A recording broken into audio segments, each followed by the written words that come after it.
परवेज आलम जियाउद्दीनवर अब्रू नुकसानीचा खटला दाखल करण्याचा इशारा. ती जागा वक्फ बोर्डाची नाही, आमच्या अशिलाची नाहक बदनामी. ॲडव्होकेट अकबर शेख यांनी पत्रकार परिषद घेऊन दिली माहिती.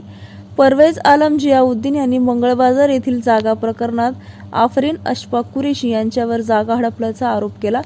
जालना शहरातील आफरीन अशफाक कुरेशी यांच्यावर वक्फ बोर्डाची जागा हडप केल्याचा आरोप करण्यात आला होता. मात्र हे आरोप बिनबुडाचे असून अशा पद्धतीने समाजात बदनामी करणाऱ्या विरोधात आता अब्रू नुकसानीचा खटला दाखल करणार असल्याची माहिती त्यांचे वकील ॲडव्होकेट अकबर शेख यांनी पत्रकार परिषदेत दिली. जालना शहरातील दर्गा हजरत जैनुल्ला शाह येथील उपाध्यक्ष परवेज आलम जियाउद्दीन यांनी मंगळबाजार येथील जागा प्रकरणात आफरीन अशफाक कुरेशी यांच्यावर जागा हडपल्याचा आरोप केला होता. या प्रकरणात प्रसिद्धी माध्यमात बातम्या आल्यानंतर ॲडव्होकेट अकबर शेख यांनी आज पत्रकार परिषद घेऊन आफरीन अशफाक कुरेशी यांच्या वतीने खुलासा केला आहे. या प्रकरणात उल्लेख केलेली मिळकत ही खासगी असून ती जागा वक्फ बोर्डाची नाही.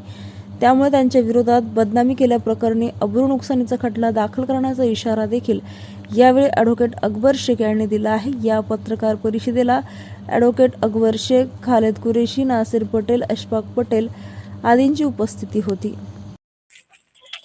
प्रस्तुत मंगळबाजार येथील एका घराचा विषय जो यापूर्वी परवेज आलम यांनी एका बाईटद्वारे आपणास दिला होता, त्याबद्दल मी सविस्तर आफरीन अशफाक कुरेशी यांच्या वतीने जबाब द्यायला तयार आहे. खुलासा हे आहे की परवेज आलम या व्यक्तीने यापूर्वी बाईटद्वारे हे कळवण्यात आहे की ही मिळकत जी आहे वक्फ प्रॉपर्टी आहे, परंतु वक्फ प्रॉपर्टी असल्याबद्दलचा कोणताही पुरावा परवेज आलमकडे नाही. तसेच परवेज आलम यांनी न्यायालयात दाद मागितली आहे. जोपर्यंत न्यायालयाचा निर्णय लागत नाही तोपर्यंत अशा भडकाऊ बाईटने किंवा लोकांवर दबाव आणण्यासाठी किंवा प्रशासनावर दबाव आणण्यासाठी ती बाईट देण्यात आलेली आहे. वस्तुस्थिती त्यांना माहीत असताना देखील त्यांनी जाणून बुजून हेतू पुरस्कार हे सगळं बाईट आपल्याकडे दिलेलं आहे. याची सहनिशा करण्यासाठी आम्ही तुम्हाला आफरीन अशफाक कुरेशी हे सर्व कागदपत्रे आपल्याला देत आहे. आपण याचा अभ्यास करावा, कारण की याच्यात कळण की न्यायालयाने मंगळबाजार जी आहे ती 1971ला वक्फ प्रॉपर्टी नसल्याचे जाहीर केलेलं आहे. या न्यायालयाच्या निर्णयानुसार अद्याप तो कोणी म्हणजे मुजावर असो, खुद्दाम कमिटी असो किंवा परवेज आलमसारखे कोणी पदसिद्ध तथाकथित पदसिद्ध अधिकारी संबोधण्याचा प्रयत्न करत आहे, त्यांनी पाहायला पाहिजे. त्यांच्याकडे ते कॉपी मिळेल. आणि वस्तुस्थिती अशी आहे की वक्फ बोर्ड हा या सर्व मिळकतीचा निगराणीकार आहे.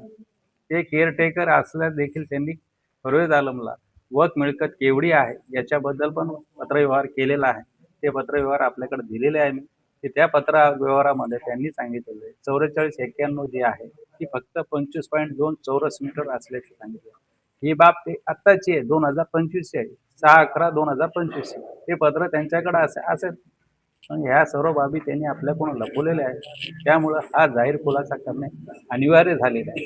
कारण एक पडदानशीन म्हणजे एक स्त्री जी आहे मुस्लिम कायद्यानं पडदानशीन असल्यामुळं ती बाहेर येऊन आपल्याला सांगू शकते. त्यामुळे तिनं मला जो अधिकार दिला, तिची जे बाजू आहे ती कायदेशीर बाजू मांडण्यासाठी मी आपल्याला ही बॅट काय कायदेशीर इशारा देणार तुम्ही यापुढे? यापुढे ह्या लोकांविरुद्ध आम्ही डिफेमेशन म्हणजे बदनामीचा जो दावा आहे तो करणार आहे. मानहानीचा, बदनामीचा 1.5 कोटीचा करणार आहे. नाव सांगा. कोणाचं? तुमचं नाव काय? मी ॲडव्होकेट अकबर शेख,